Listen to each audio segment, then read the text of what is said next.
Muy bien, un nuevo episodio que arrancamos de el concepto de la angustia. Vamos a arrancar ahora con la angustia del pecado o la angustia como consecuencia del pecado en el individuo. Vamos a ver, voy a compartir pantalla.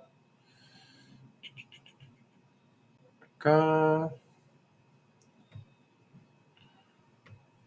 Ahí está. Bueno, vamos a poner esto acá.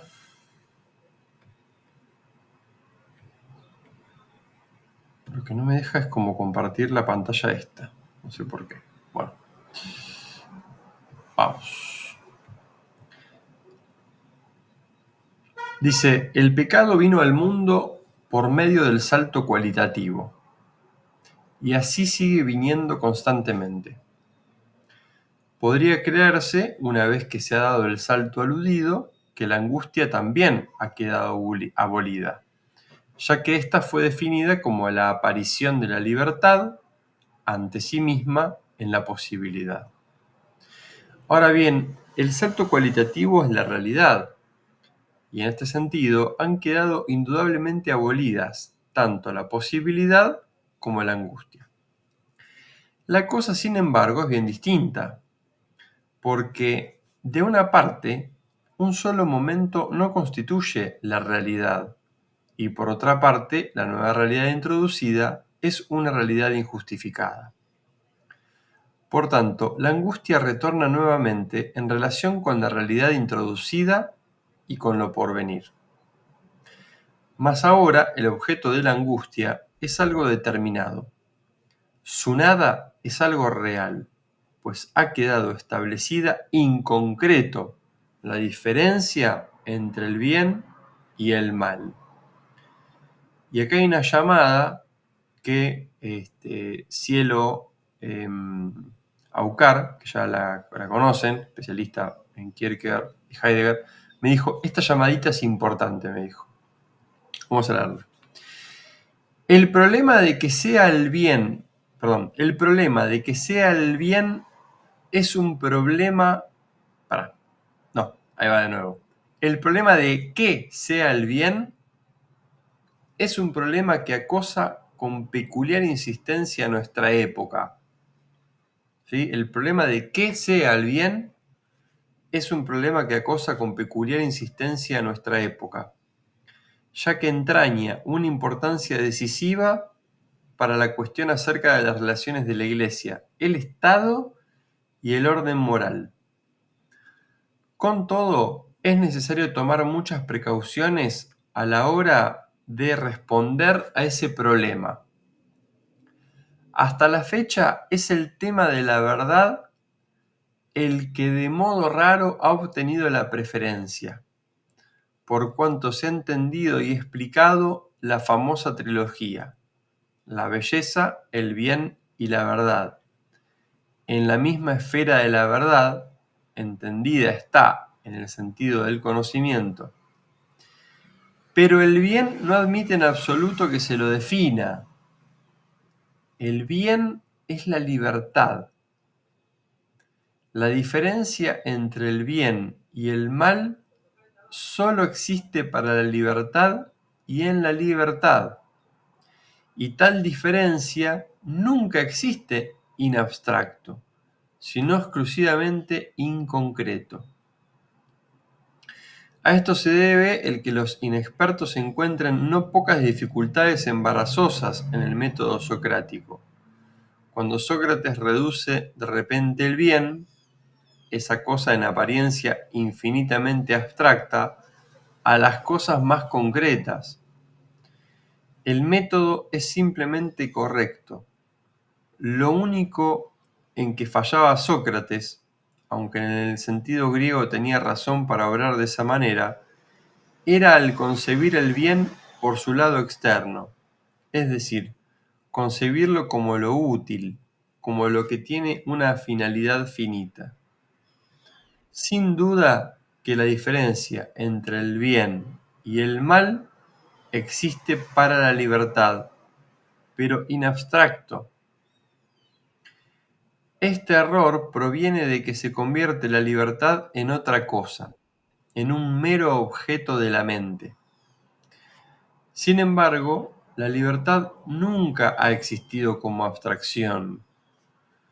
Por eso, cuando, sin estar ella misma en ninguna de las dos partes, se pretende concederle a la libertad un momento para que elija entre el bien y el mal, lo único que se logra en ese preciso momento es que la libertad no sea libertad, sino pura reflexión sin sentido. ¿Y para qué sirve entonces el experimento si no es para confundirlo todo? Si sit venia verbo, la libertad permanece en el bien, entonces no sabe en absoluto nada del mal. En este sentido se puede afirmar acerca de Dios: no es mía la culpa, si alguno lo interpreta al revés, que no conoce el mal. Con esto no quiero decir en modo alguno que el mal sea meramente lo negativo, lo que hay que superar. Pero el absoluto castigo del mal consiste en que Dios no sepa nada de él, ni quiera ni pueda saberlo. En este sentido, se emplea en el Nuevo Testamento la preposición, esta preposición, para designar el alejamiento de Dios, la absoluta ignorancia, si puedo expresarme así, que Dios tiene acerca del mal. Si se concibe a Dios de un modo finito, entonces sería muy cómodo para el mal el hecho de que Dios lo ignorase. Pero como Dios es infinito, su ignorancia es la aniquilación en vivo. Porque el mal no puede prescindir de Dios, ni siquiera para hacer el mal. A este propósito citaré un texto de la Sagrada Escritura. En la segunda epístola a los Tesalonicenses 1:9, capítulo 1, versículo 9, se dice de aquellos que no conocen a Dios ni obedecen el Evangelio. Tenemos una frase en griego que es imposible, así que vamos a buscar, si quieren, busco primera de Tesalonicenses 1:9 y la leemos. Tesalonicenses 1:9 dice: porque ellos mismos cuentan de nosotros la manera en que nos recibisteis y cómo os convertisteis de los ídolos a Dios, para servir al Dios vivo y verdadero. No sé, no le encuentro mucho sentido a eso. Está bien. Está hablando de los ídolos. Bueno. No, segunda epístola de Tesalonicenses. Yo leí la primera. Vamos a la segunda. Con razón, me parecía un poco forzada la referencia. Acá está. Dice: los cuales sufrirán pena de eterna perdición, excluidos de la presencia del Señor y de la gloria de su poder. Claro, en esto que Dios no puede conocer el mal, ¿no? Entiendo yo. Bien, sigue. Hasta ahí la nota. Parece interesante esta cuestión del bien en concreto, de la libertad en concreto y no como una abstracción, como si se pudiera definir a priori. Me llama la atención, me gusta eso. Retomamos. Mas ahora el objeto de la angustia es algo determinado, su nada es algo real, pues ha quedado establecida in concreto la diferencia entre el bien y el mal. Y, en consecuencia, la angustia ha perdido su típica ambigüedad dialéctica. Esto vale tanto para Adán como para el individuo posterior, pues el salto cualitativo los hace totalmente iguales. Cuando el pecado se establece en el individuo mediante el salto cualitativo, queda también establecida la diferencia entre el bien y el mal. Nosotros no nos hemos hecho cómplices en ninguno de los lugares de nuestra obra de esa insensatez que afirma que el hombre tiene que pecar. Al revés, siempre hemos protestado contra todo saber meramente experimental y siempre hemos dicho, repitiéndolo ahora una vez más, que el pecado se supone a sí mismo como le pasa también a la libertad, y que ni el uno ni la otra pueden explicarse por algo previo. Cualquier explicación se hace imposible de raíz si se empieza afirmando que la libertad entra en escena como un liberum arbitrium, que no se logra encontrar por ningún lado, y se ve hace Leibniz, que con la misma facilidad elige lo bueno que lo malo. El hablar del bien y del mal como objetos de la libertad equivale a hacer finitas ambas cosas, tanto la libertad como los conceptos del bien y del mal. La libertad es infinita y no brota de nada. Por eso, afirmar que el hombre peca necesariamente es lo mismo que querer convertir el círculo del salto en una línea recta. El hecho de que semejante conducta les parezca a muchos altamente plausible es un síntoma muy claro de que para la mayoría de los hombres sea el aturdimiento el estado más natural de todos, y además que en todas las épocas han sido legión los que consideraron muy elogiable esa manera de pensar que en vano fue bautizada a lo largo de los siglos como, Crisipo, Ignava Ratio, Cicerón, Sofisma, Pigrum y la Raison, Bueno, la psicología vuelve a tener ahora la angustia como objeto propio, pero ha de avanzar con precaución. La historia de la vida individual marcha hacia adelante en un movimiento de situación a situación. Toda situación aparece por medio de un salto. El pecado, si no se lo para, sigue viniendo al mundo de la misma manera que lo hizo la primera vez.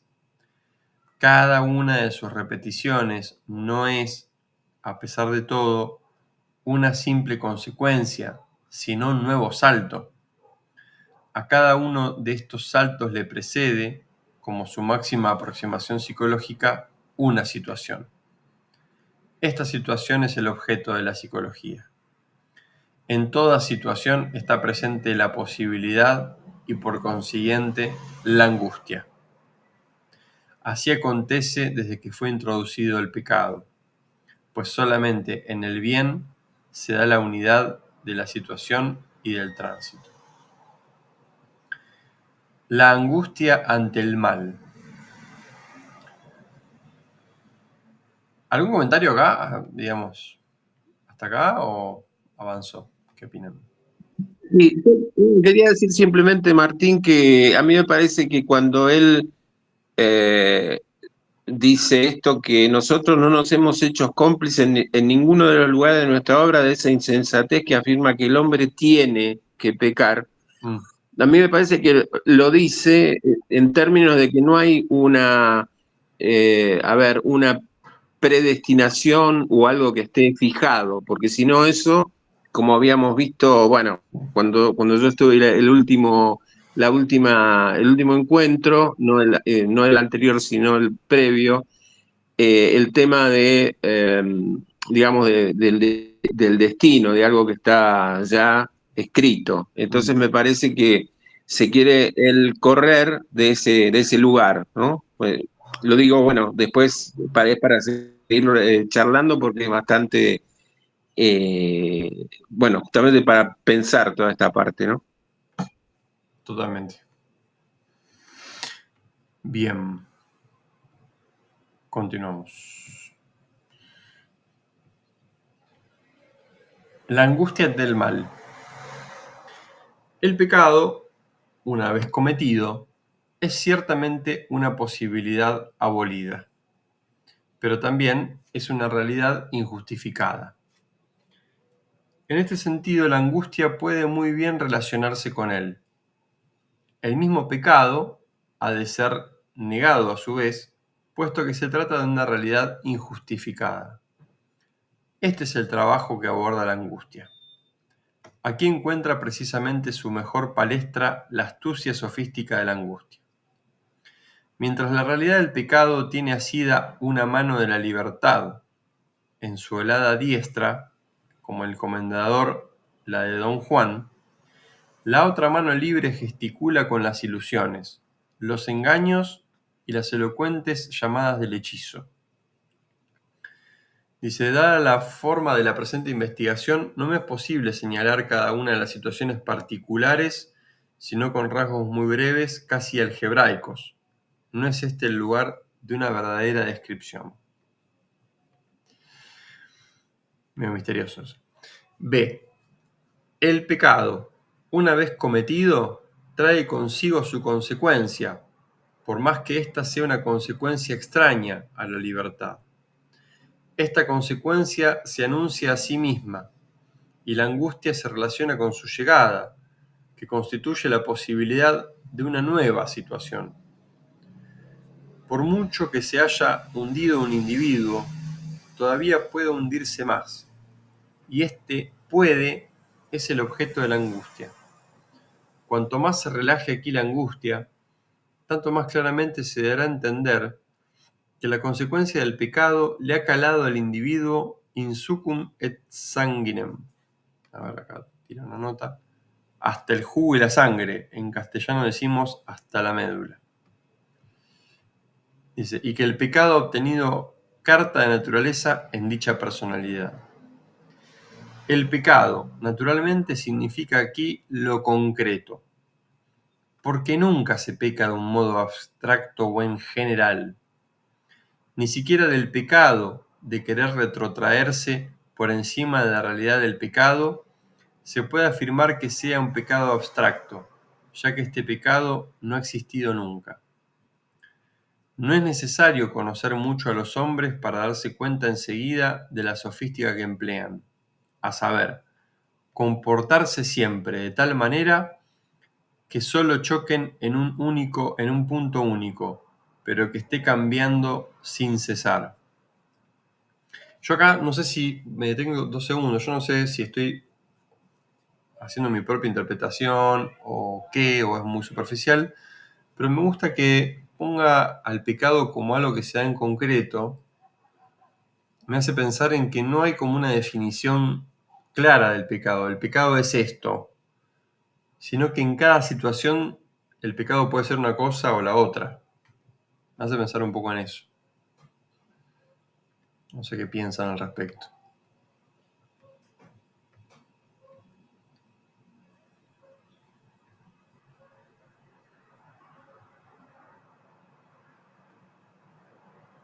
Seguimos. Sí, creo que sí, ¿no? Creo que, porque eso sería, bueno, justamente cada cosa concreta o cada pecado puede variar, ¿no? Pero estoy de acuerdo con lo que vos planteás, sí. Sí, yo creo que también ahí, como dice Cise, sí, materializarlo. Yo creo que tiene que ver con eso, pero se me hace que también incluye esta cosa de que no haya algo que se pueda, arrancó la música, que se pueda como definir previamente, me parece. Pero bueno, quizá no sea así, para el autor. Sí, Martín, no, lo único que está claro es que es como él dice, que la libertad es infinita. Lo que es infinito en todo caso, la libertad. Después, lo que pueda suceder es lo que estábamos diciendo, que no hay una cosa, esto que vos decís también, algo previo, ¿no? Sí, sí. Sigo. Dice, la angustia quiere eliminar la realidad del pecado, mas no del todo, sino hasta cierto punto. O dicho con mayor exactitud, la angustia acepta hasta cierto punto la permanencia de la realidad del pecado, Pero, nótese bien, solamente hasta cierto punto. Por eso no es nada extraño que incluso se ponga a jugar un poco con las categorías cuantitativas.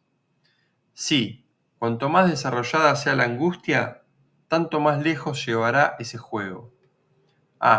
Pero tan pronto como las bromas y el pasatiempo de la determinación cuantitativa pretendan trabar al individuo dentro del salto cualitativo, que está al acecho como el oso hormiguero que espera en el embudo abierto en la arena blanda a que aparezcan las hormigas, tan pronto como eso suceda, la angustia empezará a retirarse con toda cautela, refugiándose primero en un reducto que se pueda defender y todavía sin pecado, y luego irá a refugiarse en otro. Porque es una cosa muy rara que se dé una conciencia del pecado unida profunda y seriamente con la expresión del arrepentimiento. Sin embargo, por consideración a mí mismo, por consideración a las ideas y al mismo prójimo, tendré mucho cuidado para no expresarme, en este caso, del modo en el que probablemente lo hubiese hecho Schelling, el cual, en alguna parte, nos habla del genio de la acción en el mismo sentido en que pudiera hacerlo acerca del genio de la música, etcétera, etcétera. Así es como algunas veces, incluso sin caer en la cuenta de ello, se llega a destruirlo todo con una sola palabra que pretende ser explicativa. Todo se ha perdido, desde luego, si cada hombre no participa esencialmente en lo absoluto. Por eso, en la esfera de lo religioso, no se debe hablar acerca del genio como si se tratara de un don especial que solamente se les concede a algunos individuos. Porque el don consiste aquí en que se quiera,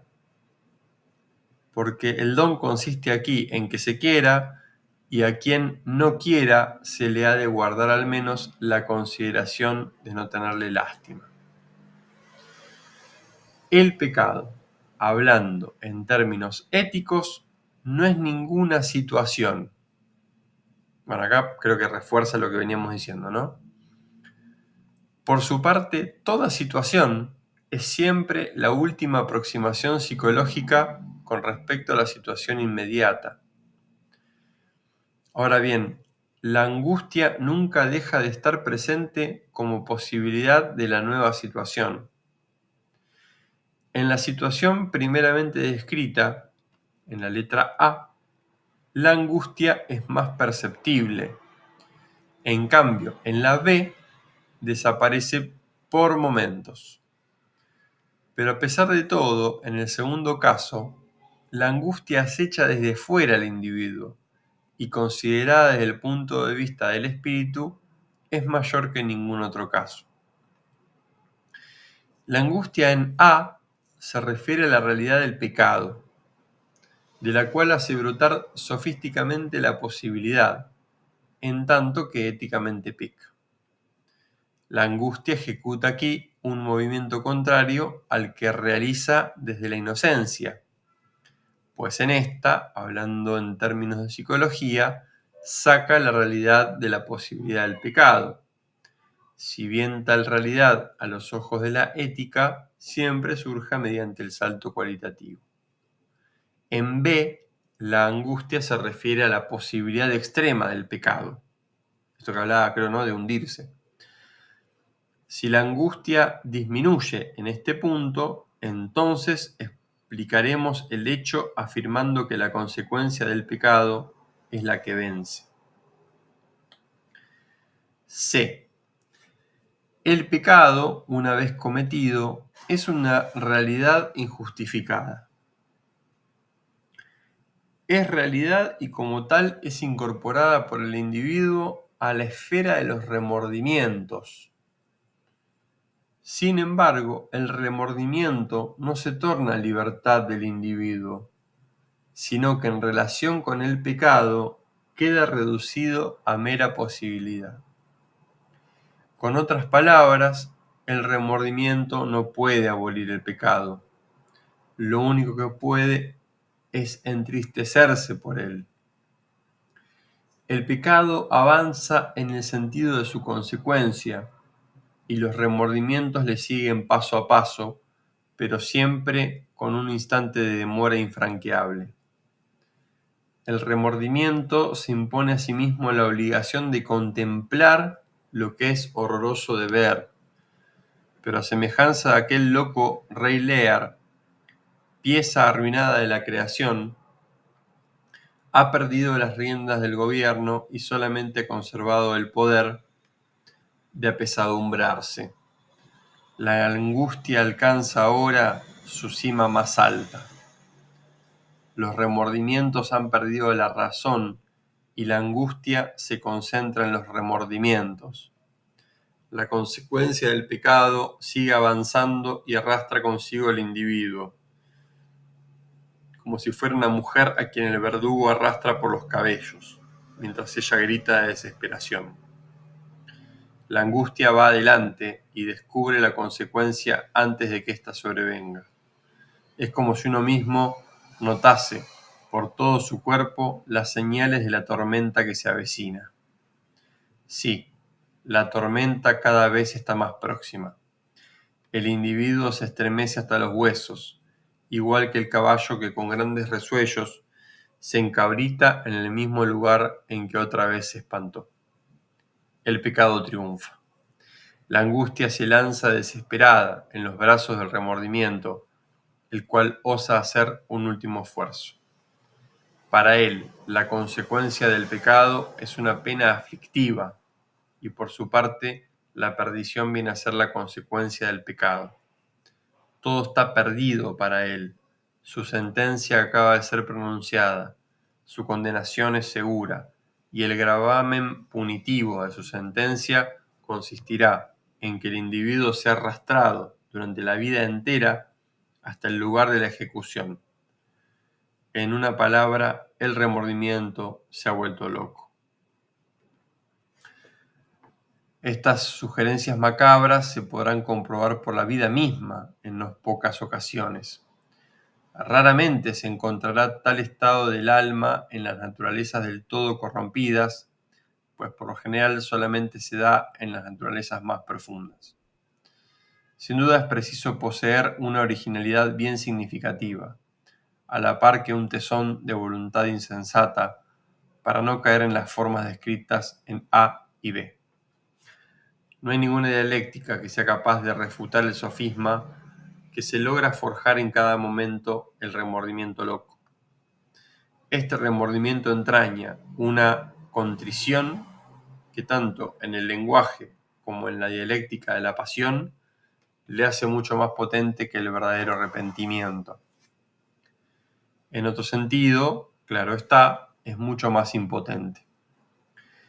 Sin embargo, es muy curioso de ver, y no lo habrá dejado seguramente de notar todo el que haya observado este fenómeno, cuán enormes son las dotes suasorias y la elocuencia que semejante arrepentimiento despliega para desarmar todas las dificultades que se le pongan al paso y convencer de su postura a todos los que se le acercan. Esta defensa constituirá para él una distracción pasajera, y enseguida lo encontraremos nuevamente sumido en su peculiar estado de desesperación.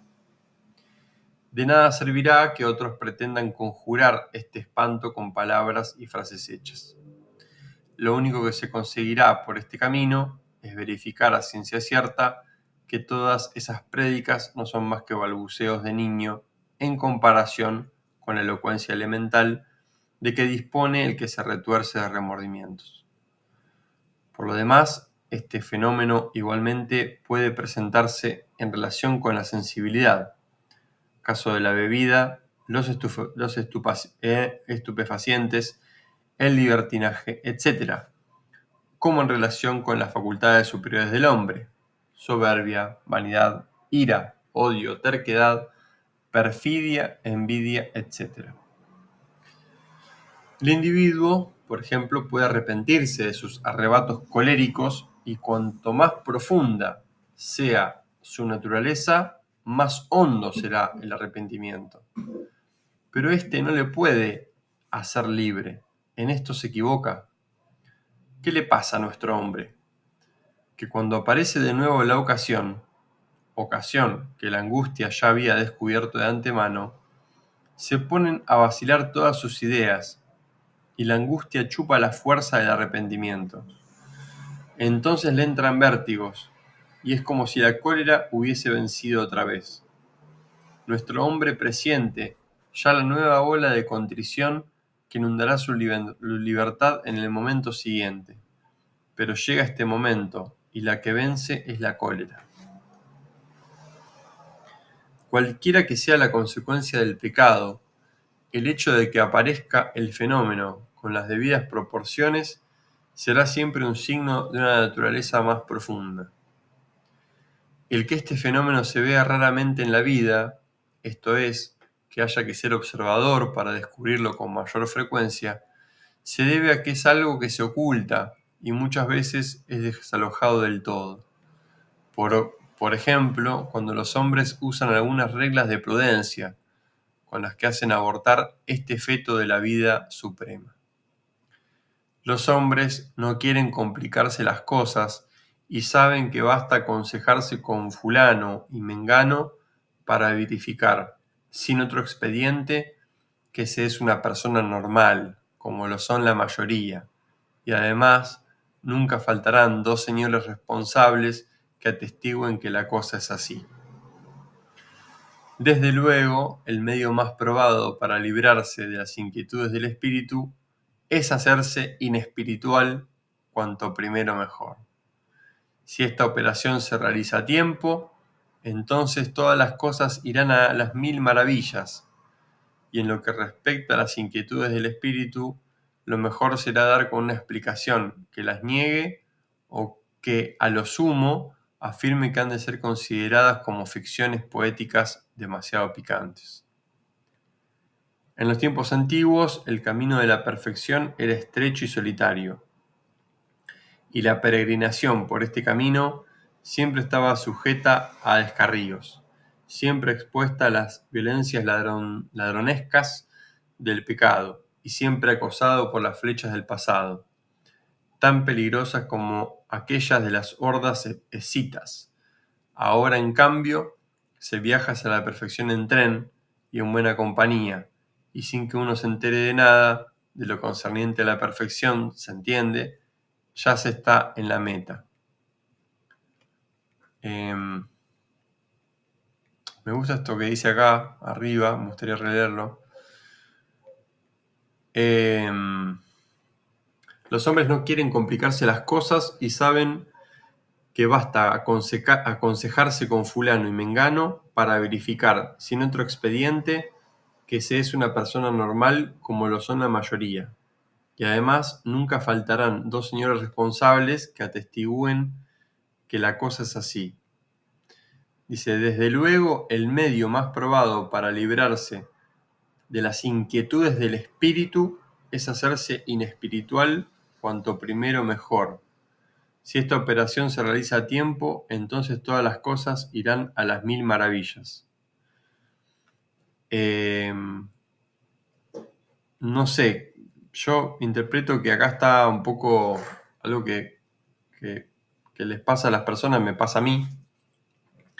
A veces la tentación de decir, che, esto que me pasa es, estoy normal, ¿no? Le pasa a todos, ¿no? Entonces me quedo como tranquilo. No sé si tiene que ver con eso, pero me hizo pensar en esa situación. A mí me recordó al inicio del capítulo cuando él se pregunta por el bien, qué es el problema del bien. Y que muchas veces nosotros para cómo sabemos que estamos bien, es el modo al que recurrimos, ¿no? Verificar que lo que nos pasa le pasa a todo el mundo. Y se limita a eso, digamos. Sí, a mí se me hace que eso es como lo que nos aliena finalmente, ¿no?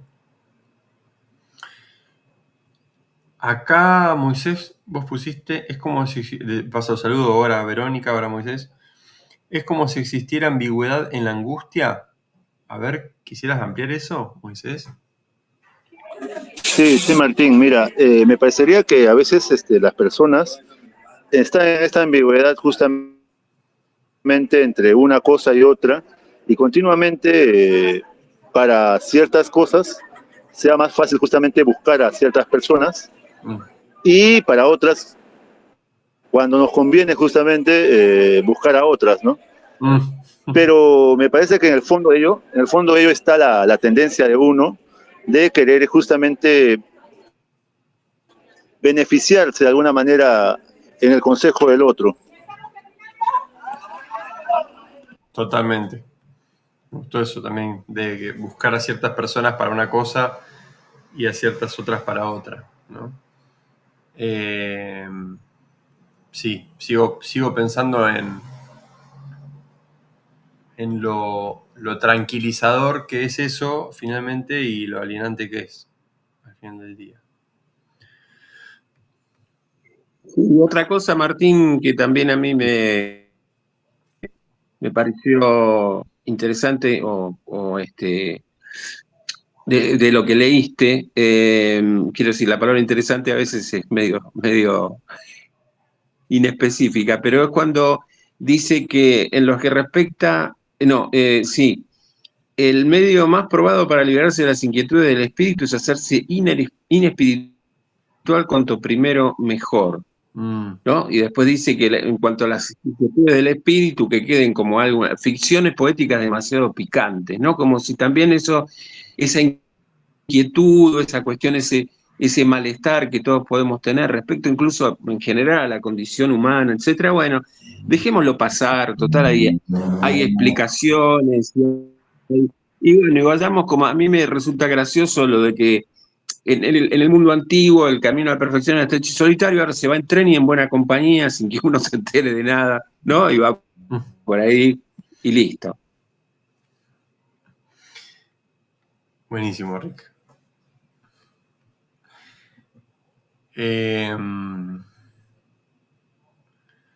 Bueno, ¿seguimos? Página 209. Lo único que de veras puede desarmar los sofismas de los remordimientos es cabalmente la fe. O sea, el coraje de creer que esa misma situación es un nuevo pecado y el coraje de renunciar a la angustia sin angustia.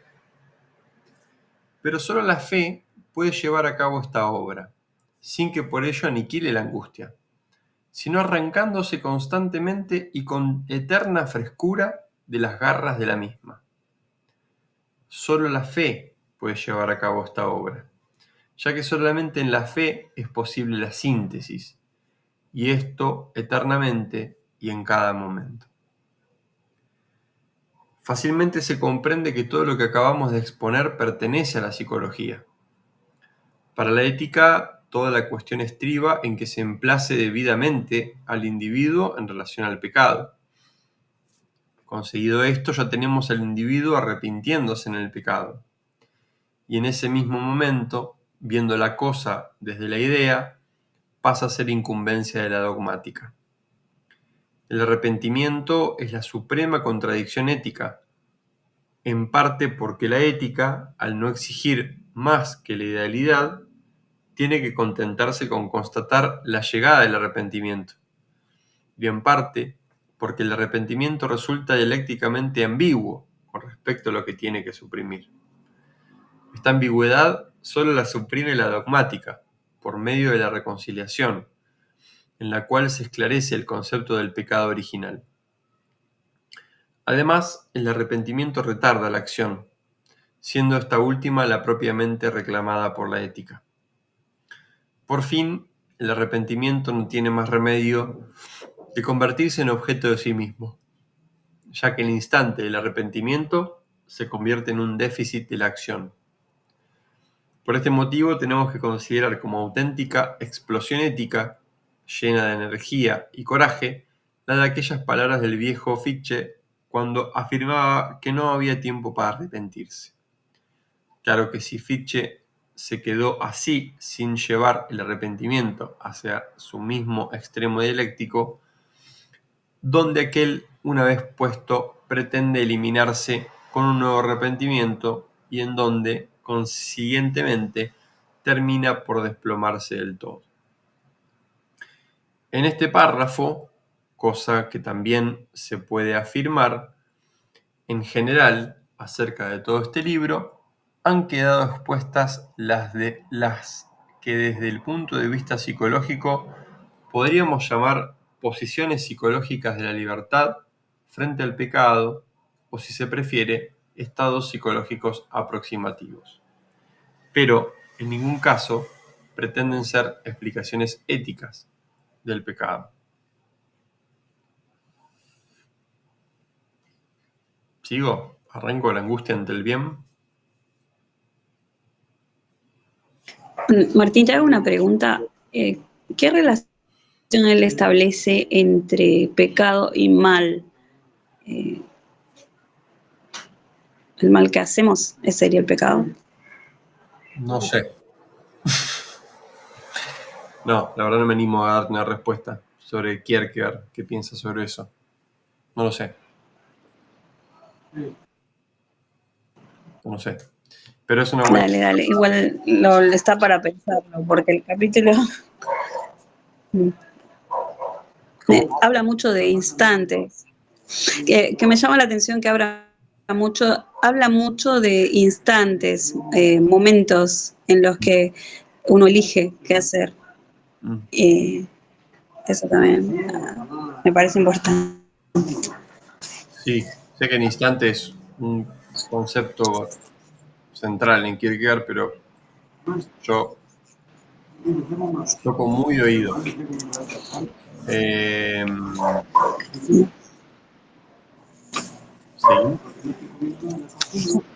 Bueno, lo sigo pensando. Sí, podemos Disculpas luego... por la interrupción. No, está buenísimo. Sí. Pero podemos eventualmente, en la próxima, cuando venga Graciano o esté Cielo, se lo preguntamos a ellos. Dejamos la inquietud.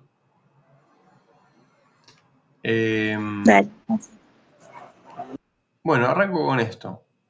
2. La angustia ante el bien, lo demoníaco.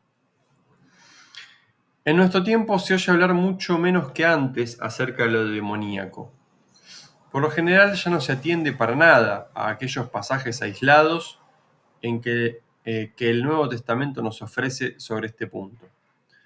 Los teólogos, por su parte, prefieren explicar dichos pasajes recurriendo a ciertas observaciones más o menos profundas en torno a uno que otro pecado contra la naturaleza. En estas observaciones se pueden encontrar a su vez no pocos ejemplos de cómo la bestialidad ha llegado a alcanzar tanta fuerza sobre el hombre que éste casi estaba manifestándose de una forma típicamente animal en alguno de sus sonidos inarticulados o en la mímica y en la mirada. En esto, naturalmente, hay grados. A veces la bestialidad alcanza una marcada preponderancia en los rasgos faciales del hombre, lo que Lavater llamaría su expresión fisonómica. Otras veces se trata solamente de un cierto reverbero, algo así como un relámpago que cruza por el rostro humano y nos delata lo que hay allá adentro. En relación con esto último, ¿quién de nosotros no ha comprobado alguna vez cómo una mirada o un gesto de locura repentinos, más rápidos incluso que el instante más fugaz, hacían parodia, burla y chacota del hombre inteligente, sesudo e ingenioso con quien estábamos conversando? Las acotaciones de los teólogos sobre el particular puede que sean totalmente exactas, pero lo que aquí importa es el fondo del problema. Generalmente se describe este fenómeno de tal manera que resulta evidente a todas luces que aquello de que se está hablando es la esclavitud del pecado. Yo no acierto a describir mejor este estado que recordando aquel juego en el que dos se ocultan bajo una capa para hacerse pasar por una sola persona, Y, naturalmente, mientras la una habla, la otra gesticula el tuntún, sin que sus gestos guarden ninguna relación con las palabras que se dicen. Este es, poco más o menos, el modo con que el bruto se ha revestido de la figura del hombre, caricaturizándole constantemente con sus gesticulaciones y tarascadas. Sin embargo, la esclavitud del pecado no es todavía lo demoníaco. Una vez que el hombre peca y permanece en el pecado, son posibles dos formaciones o grupos, de los cuales uno ya ha quedado descrito en el apartado anterior. Si no se atiende a esto, es imposible definir lo demoníaco. En la primera formación tenemos que el hombre está en pecado, pero se angustia por el mal. Esta formación, vista desde una perspectiva más elevada, se halla en el bien, pues por eso mismo tiene el individuo angustia del mal. La segunda formación es lo demoníaco. El individuo está en el mal y se angustia ante el bien. La esclavitud del pecado es una relación forzada con el mal, pero lo demoníaco es una relación forzada con el bien. Por eso lo demoníaco solo aparece debidamente cuando es acosado por el bien, el cual se le acerca por fuera de su límite. En este sentido es muy digno de notar cómo en el Nuevo Testamento lo demoníaco solo llega a manifestarse cuando Cristo hace acto de presencia en su contorno. Y entonces, ya sean los demonios legión, véase Mateo, algunas referencias bíblicas, ya se trate de un demonio mudo, otra referencia bíblica en Lucas, el fenómeno siempre es el mismo, es decir, angustia ante el bien, pues la angustia puede expresarse con igual perfección en la mudez que en el grito. El bien significa, como es obvio, la reintegración de la libertad, la redención, la salvación, o como se la quiera llamar. En los tiempos antiguos se hablaba con mucha frecuencia acerca de lo demoníaco. Claro que aquí no tiene mayor importancia el hacer estudios o el haberlos hecho con anterioridad, que lo pongan a uno en forma para recitar o simplemente citar un montón de libros curiosos y eruditos. Bastará con que se bosquejen sin mayor dificultad los diversos puntos de vista, todos ellos posibles, incluso reales, en distintas épocas determinadas. Esto, desde luego, puede encerrar su importancia una vez que la diversidad de puntos de vista nos podrá conducir hasta la definición del concepto que se busca. En primer lugar, lo demoníaco puede enfocarse desde el punto de vista estético-metafísico. En este caso, el fenómeno cae dentro de categorías tales como desgracia, destino, etc., permitiendo ser considerado por analogía con la demencia congénita u otras desgracias similares. El fenómeno provoca entonces compasión. Pero del mismo modo que estar siempre ardiendo en puros deseos es la más vil de todas las habilidades del solitario empedernido, así también la compasión, en el sentido en que se la toma de ordinario, suele ser la más miserable entre todas las virtuosidades y destrezas de los que viven en sociedad. La compasión, en este sentido, está muy lejos de beneficiar al que sufre, más bien es una tapadera que encubre el propio egoísmo. Porque no resulta nada cómodo el ponerse a pensar profundamente en semejantes fenómenos, y la compasión nos sirve como salvoconducto para seguir transitando por la superficialidad. La compasión solamente cobrará su auténtico sentido cuando el compasivo se conduzca en ella y con respecto al que sufre, de tal manera que comprenda con la mayor rigurosidad que es su propia causa la que está en juego. Solo será auténtica compasión cuando el compasivo sepa identificarse con el que sufre de tal suerte que su lucha por buscar una explicación al mal del otro sea también una lucha por sí mismo, habiendo renunciado de antemano a todo lo que sea vacuidad intelectual, sentimentalidad o cobardía. Está lindo eso que plantea, ¿no? Está interesante. Sí, me hizo acordar esto a cuando también en algún pasaje Kierkegaard dice que cuando uno perdona a otro, en realidad se está perdonando a sí mismo, o en el mismo movimiento que uno perdona al otro, se está perdonando a sí mismo, ¿no? Algo similar aparece acá. Sí, está bueno esta noción, así como de cierta identificación con el otro, como podría ser yo también, ¿no? Pienso en la parábola del buen samaritano, ¿no? Que el buen samaritano es esta parábola en la que Jesús intenta explicar el mandato supremo. A Jesús le preguntan, bueno, ¿cuáles son los dos grandes mandatos? Y amar a Dios, dice Jesús, y el otro semejante, amar a tu prójimo como a vos mismo. Entonces le preguntan, bueno, ¿y quién es mi prójimo? Entonces Jesús cuenta esta parábola famosa en la que da el ejemplo de un hombre que es de Samaria, que los samaritanos justamente para los judíos eran los herejes, los que tenían otros dioses, eran el ejemplo del paganismo.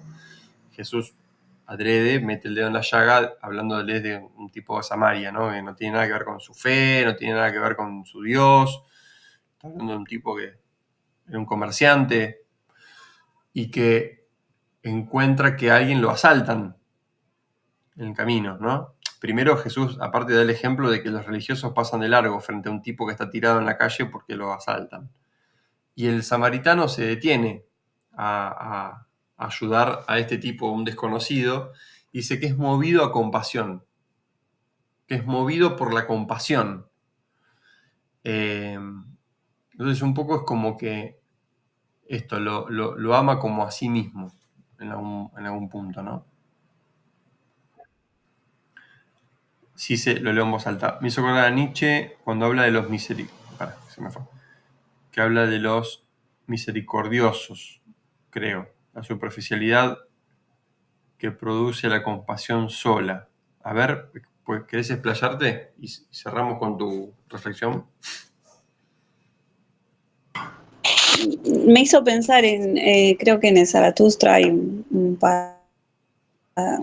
capítulo, que la compasión sola tampoco es que hace nada. Muchas veces es lo que él dice, como que encubre y deja en la superficie la verdadera acción que podríamos tener, ¿no? No es una acción en sí misma cuando es compasión en abstracto, o sea, solo un sentimiento que uno tiene.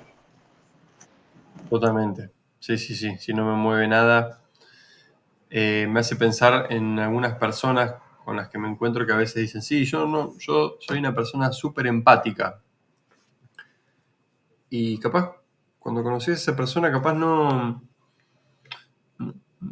termina de entender bien a qué se refieren, ¿no? Si es que siente mucho, pero después en actos no parecen como comprender tanto a los demás, o comprender en el sentido como de no juzgarlos, o de tratar de acercarse, aunque sea tangencialmente a la historia del otro, sino que no, yo soy muy empático, quizá como que sienten mucho y nada más.